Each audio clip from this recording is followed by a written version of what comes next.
চিকিৎসার জন্য বাংলাদেশ থেকে ভারতে এসে স্বামীকে হারালেন স্ত্রী। চিকিৎসার পেছনে শেষ হয়ে গিয়েছে পরিবারের জমানো অর্থ। এখন স্বামীর মরদেহ বাংলাদেশে নিয়ে গিয়ে শেষকৃত্য সম্পূর্ণ করার জন্য পশ্চিমবঙ্গ সরকারের কাছে সাহায্যের আবেদন জানাচ্ছেন স্ত্রী। সূত্রের খবর, গত 5ই আগস্ট বাংলাদেশের বগুড়া জেলার শিবগঞ্জ থানার রামচন্দ্রপুর এলাকা থেকে স্বামী শ্যামলচন্দ্র মহন্তের চিকিৎসার জন্য ভারতে আসেন অলকা রানী। প্রায় ৪৯ বছর বয়সী শ্যামলচন্দ্র মহন্ত কিডনি সহ একাধিক শারীরিক সমস্যায় ভুগছিলেন বলে পরিবারের দাবি। প্রথমে কলকাতায় প্রায় 5 থেকে 6 দিন চিকিৎসা চলে। এরপর শারীরিক অবস্থার অবনতি হওয়ায় তাকে তড়িঘড়ি শিলিগুড়ির একটি বেসরকারি নার্সিংহোমে ভর্তি করা হয়। পরিবারের তরফে জানানো হয়, কিডনির সমস্যার পাশাপাশি শ্যামলচন্দ্র মহন্তের সুগার, হৃদযন্ত্র এবং চোখের সমস্যাও ছিল। প্রায় 6 থেকে 7 দিন চিকিৎসার পর তার শারীরিক অবস্থার কিছুটা উন্নতি হয় বলে পরিবারের দাবি। এরপর স্ত্রী অলকা রানীকে সঙ্গে নিয়ে তিনি উত্তর দিনাজপুর জেলার করণদিঘি থানার টুঙ্গিদিঘিতে তার শালিকার বাড়িতে যান। সেখানেই ছিলেন তারা, কিন্তু আচমকাই বদলে যায় পরিস্থিতি। পরিবারের দাবি, গভীর রাতে আনুমানিক 1টা নাগাদ অসুস্থ বোধ করেন শ্যামলচন্দ্র মহন্ত। তড়িঘড়ি তাকে টুঙ্গিদিঘি থেকে করণদিঘি গ্রামীণ হাসপাতালে নিয়ে যাওয়া হয়। তবে হাসপাতালে কর্তব্যরত চিকিৎসক তাকে মৃত বলে ঘোষণা করেন। স্বামীকে হারিয়ে কার্যত অসহায় হয়ে পড়েছেন অলকা রানী। তিনি জানান, চিকিৎসার জন্য ভারতে আসার পর কলকাতা ও শিলিগুড়িতে চিকিৎসার পেছনে তাদের সমস্ত অর্থ প্রায় শেষ হয়ে গিয়েছে। এখন সবচেয়ে বড় চিন্তা, কিভাবে স্বামীর মরদেহ বাংলাদেশে নিয়ে যাবেন।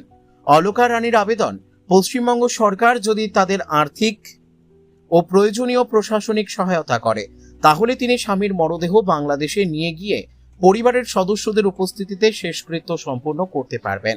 অন্যথায় অর্থের অভাবে ভারতেই স্বামীর শেষকৃত্য করতে বাধ্য হতে পারেন বলে জানিয়েছেন তিনি। চিকিৎসার আশায় বাংলাদেশ থেকে ভারতে এসেছিলেন অলকা রানী ও তার স্বামী, কিন্তু চিকিৎসার পর সুস্থ হয়ে বাড়ি ফেরার পরিবর্তে স্বামীকে হারিয়ে এখন এক কঠিন পরিস্থিতির মুখে পড়েছেন তিনি। স্বামীর মরদেহ দেশে ফিরিয়ে নিয়ে গিয়ে শেষকৃত্য সম্পূর্ণ করার জন্য সরকারের সাহায্যের আশায় দিন গুনছেন অলকা রানী। এখন দেখার বিষয়, এই অসহায় পরিবারের আবেদনে প্রশাসন ও পশ্চিমবঙ্গ সরকার কি পদক্ষেপ গ্রহণ করে। অলকা রানী মাহাতো, বাংলাদেশ, বগুড়া জেলা, শিবগঞ্জ থানা। 5 তারিখে, 20 দিন আগে স্বামীর চিকিৎসার জন্য পশ্চিমবঙ্গে আমাদের আছে করণদিঘি কিডনি, সুগার, হার্টে, চোখে। উনি আমার স্বামী শ্যামলচন্দ্র মহন্ত, 49 বছর। 5 দিন ছিলাম, তারপরে ওখান থেকে চলে আসলাম।